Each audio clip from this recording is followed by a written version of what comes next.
Hello everyone! Today we have here the Retrofighters D6, a 6-button layout retro controller for the Dreamcast PC and Nintendo Switch. And the Dreamcast part really impressed me, because the Dreamcast has a lot of great fighting games, and a controller with a 6-button layout is definitely welcome.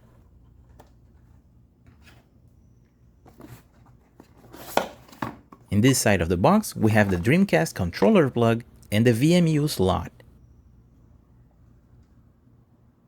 This also acts as a receiver. You have this button here to pair with the controller.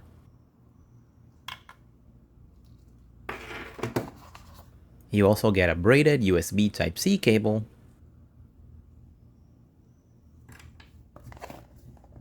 and here we have the dongle. This is used for PC and Nintendo Switch. On this other side, we have the controller. And here's a quick look at the manual.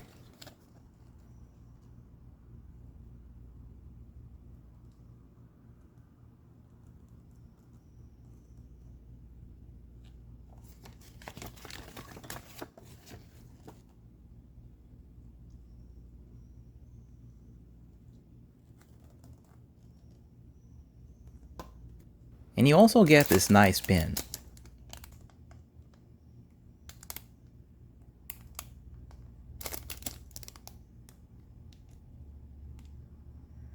And here's a look at the D6 controller.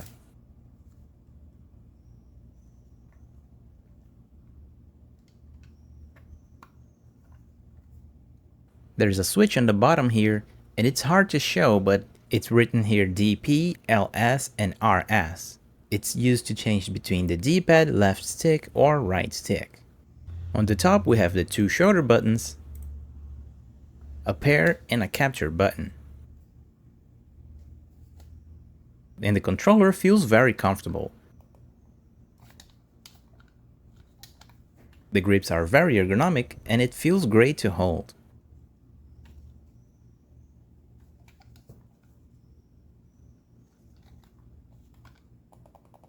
The shoulder buttons on the top are very responsive and can even be pressed like this. And we also have a plus and minus button for the Nintendo Switch. Here's a direct comparison with the 8-bit Do M30.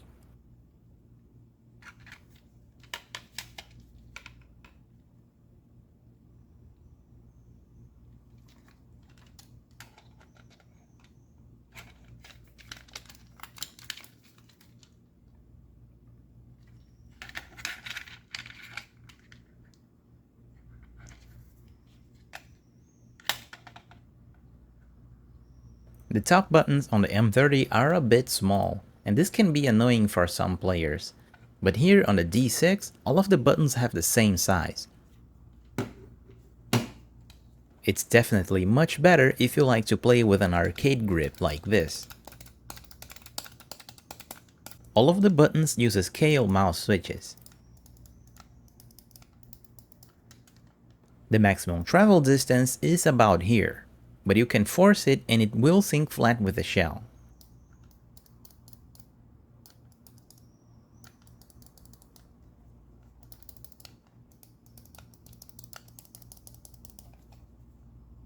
The shoulder buttons can be easily pressed in the middle or on the edges.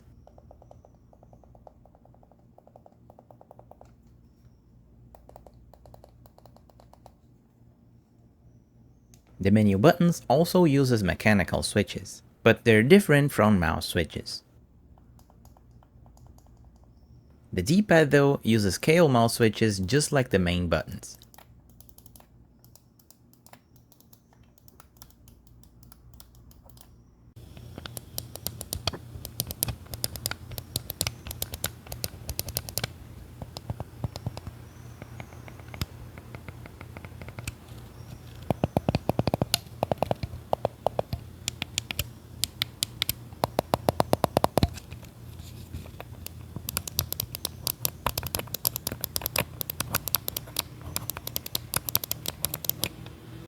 The tension of all main buttons is the same, However, on the D-pad, I noticed that the up direction is a bit harder to press than the other directions. To show this, I'll be using the digital tension meter this time because it provides more precise numbers.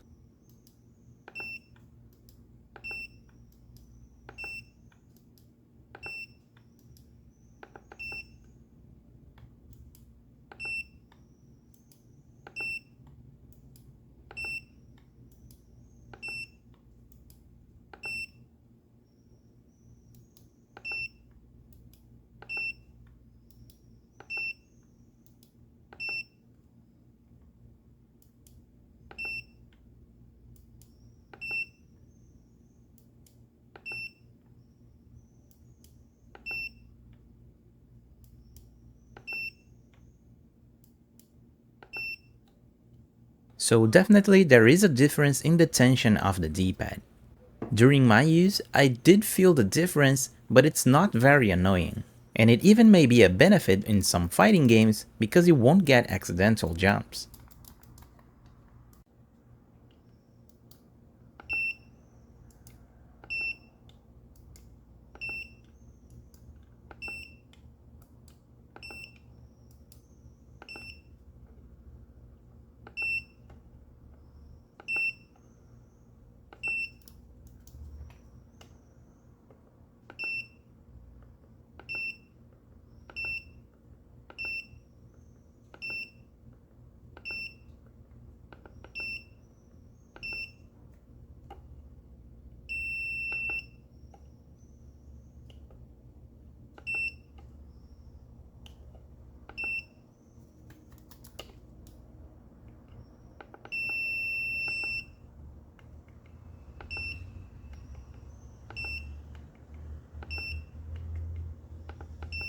And when I hooked up my Dreamcast, I got the unpleasant surprise that my console has died.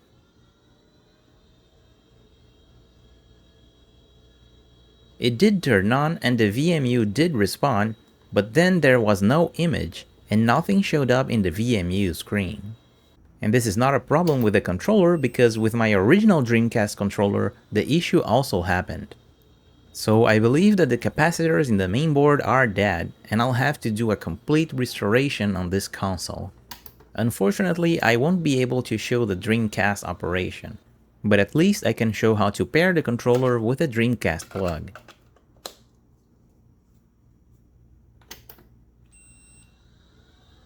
It's pretty simple, just push the button and then hit the pair button on the controller.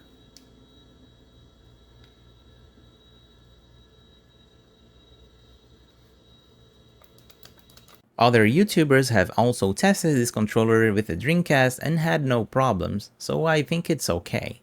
But we can still test the controller on the Nintendo Switch and PC. There's just one detail, this controller is only compatible with a 2.4 GHz dongle. If you try to pair with the Switch by itself, it won't work.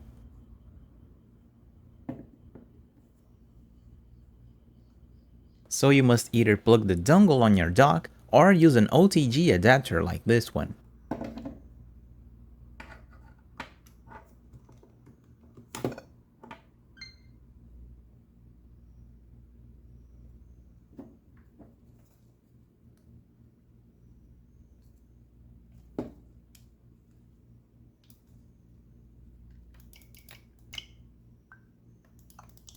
And here's the button configurations when using on the Switch.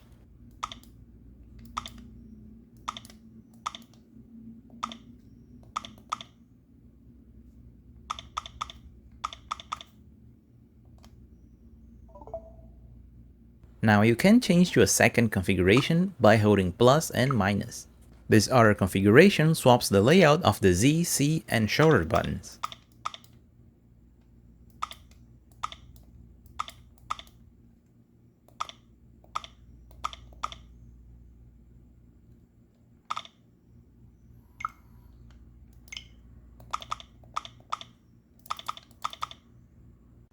And when using this layout, there is another combo here, Z and minus. This will change between the shutter buttons and the triggers.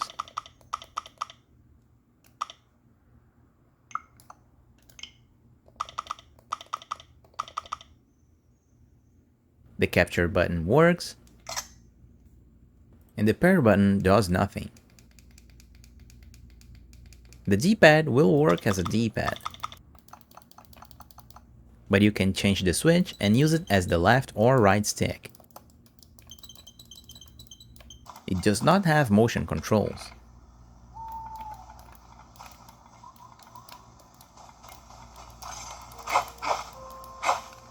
But it has rumble motors.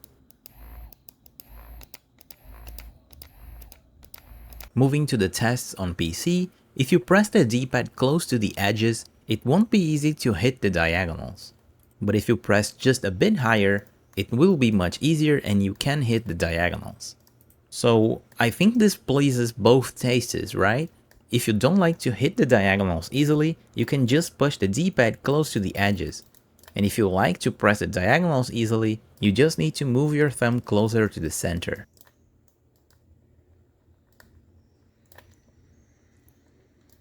Also, when holding diagonally, the input is pretty consistent.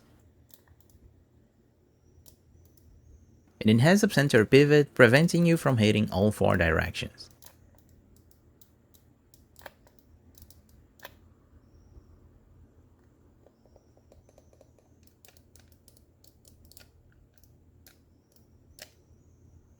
On PC, you can swap the button layouts with the same combination used on the Switch.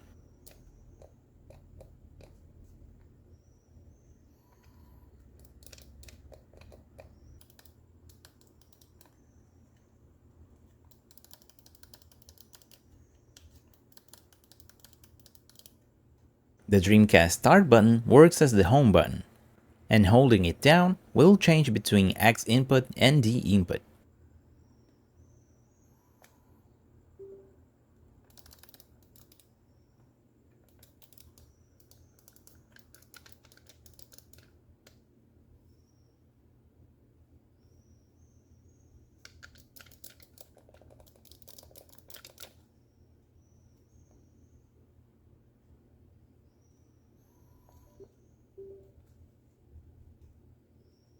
Now, moving to the teardown, we have 2 screws on the back.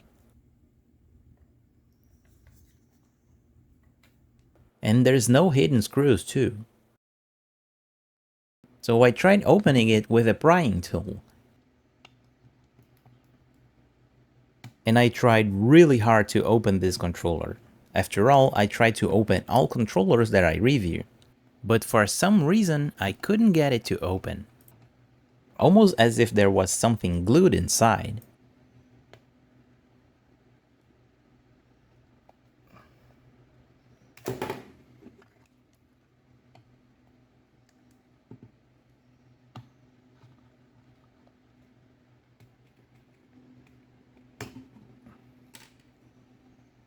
The shell was already starting to get damaged, so I decided to stop here. This controller is built like a tank, and I don't believe you will be able to open it easily. The good thing is that it is also very resistant. Maybe this is the Nokia of controllers.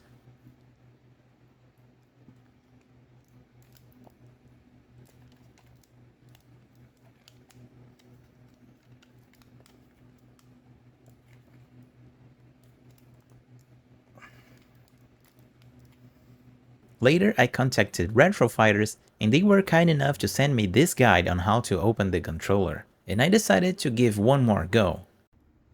And the final result is this. By using all of my prying tools, I managed to open the top clips, but the side ones are impossible. It's gripping so hard that even the paint of the prying tool is coming off in the controller.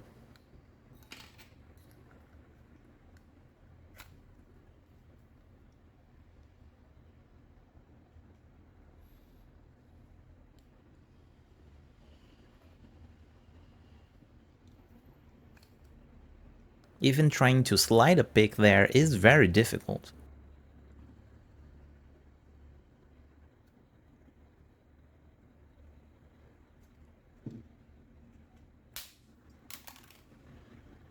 At this point, I just gave up on opening this controller. I already damaged the shell a lot, and forcing it more would break one of the shutter buttons or break the controller entirely. But looking on the internet, I managed to find a picture of someone who managed to open this. And we can see here the rumble motors and the internal construction. And here we can see the motherboard, the switches for all of the buttons, and the rubber membranes. The only thing that we won't be able to see is the battery, which should be on the other side. Since we couldn't open it, we also won't be able to test the latency. But at least we can use slow-mo cameras to have an idea of how fast it is. And now for my final thoughts. The Retrofighters D6 is a pretty good controller. I like the fact that it uses mechanical switches for all of the buttons. And with the construction you just saw, durability will not be a problem. On the cons, the different tensions on the D-pad can be annoying for some users. And the lack of a Bluetooth mode makes it less compatible with smartphones and other retro emulation devices. And that's it for today's video. If you like my content, make sure to subscribe to the channel. As always, thanks for watching, and I'll see you next time.